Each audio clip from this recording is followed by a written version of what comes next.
धनबाद में नगर निगम का चुनाव चल रहा है। 23 तारीख को मतदान की प्रक्रिया है।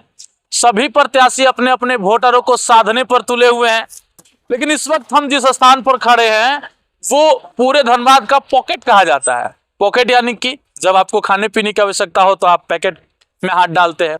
यानी कि अगर किसी भी दुकान में जो राशन आप देखते हैं वो राशन यहीं से जाता है। इस वक्त हम लोग बाजार समिति में है। 1976 में इसकी स्थापना हुई और तब से लेकर आज तक व्यापारी जो है यहाँ पर अनवरत अपनी सेवा दे रहे हैं। कुछ व्यापारियों से हम जानेंगे कि आखिरकार धनबाद का मेयर कैसा होना चाहिए।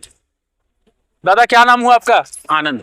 आनंद जी, किस चीज का आपका बिजनेस है? हमारा रिटेल का रिटेल दुकान है। क्या क्या सेल करते हैं? सभी चीजें, चावल दाल मसाला वगैरह, तेल डालडा सूजी मैदा आटा। धनबाद में चुनाव समीप आ चुका है, 23 तारीख को है। मेयर प्रत्याशी भी वोट के लिए घूम रहे हैं आप लोगों के पास। भाई हम व्यापारी क्या चाहते हैं? व्यापारी सुख सुविधा चाहते हैं भाई, जैसे सीसीटीवी कैमरा, पानी की व्यवस्था, रिपेयरिंग वगैरह, गंदगी, वो सब को साफ सफाई रहे भी। और क्या है, मेयर कोई भी बने। बाजार समिति में कुछ दिन पहले बहुत अप्रिय घटना हुई, गोली भी चला, छिनतई भी हुआ, तो उस पर राजनीति भी हुआ बाद में। आपको क्या लगता है कि जब नया शहर की सरकार बनेगी तो आप लोगों को तवज्जो दिया जाएगा? वो सुरक्षा मिलनी चाहिए हमें। वो सुरक्षा हमें मिलनी चाहिए कि ताकि भविष्य में ये घटना फिर ना घट सके। अभी संजीव सिंह खड़े हैं सिंह मेंशन से। संजीव कुमार भाजपा के समर्थित प्रत्याशी है। चंद्रशेखर अग्रवाल जो पूर्व के मेयर रहे वो खड़े हैं। रुस्तम अंसारी है, शमशेर अली है, इंदू देवी है, बहुत सारे प्रत्याशी, 29 प्रत्याशी टोटल है। तो व्यापारियों का रुझान जो है वो किस तरफ जाता नजर आ रहा है? कौन पसंदीदा है? भाई हम एक ही चीज चाहते हैं, मेयर कोई भी बने, पर हम लोग क्या कि हम व्यापारियों को सुख सुविधा चाहिए। हाँ, अब रुझान तो देखिए, वो तो 23 तारीख को पता लगेगा रुझान किस तरफ गिरता है। बिल्कुल। हाँ। अच्छा, पूर्व के जो रहे मेयर चंद्रशेखर अग्रवाल, उन्होंने कैसा काम किया और उनके समय में इसका जो ये जहां पर हम लोग खड़े हैं इसका कितना डेवलपमेंट? ऐसा नहीं भैया, उस समय मैं आउट ऑफ स्टेट रहता था, मेरे को आए हुए सिर्फ 3 साल हुआ यहाँ पर। अच्छा, आपको? हाँ। चलिए, तो आपको जानकारी नहीं होगी, लेकिन हम और भी कुछ लोगों से बात करते हैं और सीधे उनसे जुड़ने का प्रयास करते हैं। भैया गल्ले में बैठे हुए हैं और गल्ले में बैठा हुआ कोई भी व्यापारी कभी झूठ नहीं बोलता, ये सबसे बड़ी बात है। सर क्या नाम हुआ आपका? मेरा मनोज जैन हुआ। मनोज जी, सबसे पहले ये बताइए कि चुनाव नजदीक आ चुका है और प्रत्याशियों का दौर जो है वो चालू हो चुका है। आप लोगों को भी लुभाने का प्रयास किया जा रहा होगा, क्या क्या प्रलोभन मिल रहा है? वो जब इलेक्शन होता है तो सब तो दरवाजे दौड़ते हैं, लेकिन जितने बात कोई नजर नहीं आता है। जो प्रॉब्लम है खुद व्यापारी अपने समस्या का सोल्यूशन करता है, कोई सोल्यूशन करने नहीं आता।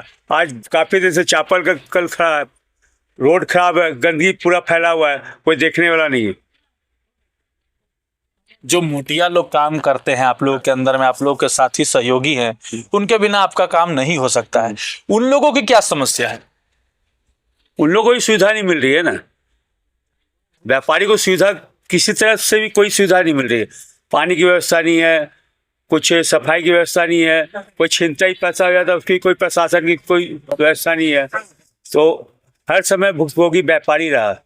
सीसीटीवी नहीं है, सीसीटीवी नहीं है और बाजार समिति भी एक पैसा मतलब मार्केट यार्ड पे खर्चा नहीं कर रहा है, खाली भाड़े लेता काम नक्की। तो सब मतलब भोगी जो भी है व्यापारी वर्ग है। अभी तो संजीव कुमार भाजपा समर्थित प्रत्याशी आए थे, उनके पहले जो पूर्व मेयर रहे वो आए, और उन लोग वो भी आए कि नहीं आए वो आपसे जानना चाहेंगे। और उन लोगों ने क्या वायदा किया? अभी तो मेरे ख्याल से ये आए आपको संजीव जी आए, और उसके पहले तो संजीव मतलब उनसे बात नहीं हुई थी, मतलब पहले यही आया। अभी पहली बार? हाँ, नहीं, भाजपा का ही विजिट पहला हुआ। हाँ। मतलब भाजपा से आप लोगों का दिल जुड़ा हुआ है इसलिए हो सकता है। हाँ, तो लोग भाजपा को जैसे व्यापारी लोग जोड़ते हैं, इसलिए वो ज्यादा भाजपा व्यापारियों की पार्टी है एक तरह से, कैसे? वैसे नहीं है, व्यापारियों के लिए वो सोचती है। हाँ, तो बोल ही सकते हैं। हाँ, एक्चुअली इसमें ये भी खुद व्यापारी वर्ग के ही है, इसीलिए। और भी हम कुछ लोगों से बात करने का प्रयास करेंगे और जानेंगे कि आखिरकार जो बाजार समिति है और इतने से दिनों से जो पूरे धनबाद का नहीं बल्कि धनबाद, बोकारो, गिरिडीह और अगल के जितने भी जिले हैं वहां तक यहाँ से जो है वो सामान जाता है। और जो है यहाँ पर व्यापारी हो, चाहे मोटिया हो, चाहे वो अन्य कर्मी हो जो यहाँ पर काम करते हैं, चाहे वो सफाई कर्मी हो या फिर अधिकारी हो, सभी लोगों के लिए जो सुविधाएं उनको मिलनी चाहिए वो सुविधाएं उनको नहीं मिल पाती है, और जिस कारण से यह एक प्रमुख मुद्दा इस बार के नगर निगम चुनाव का बनने वाला है।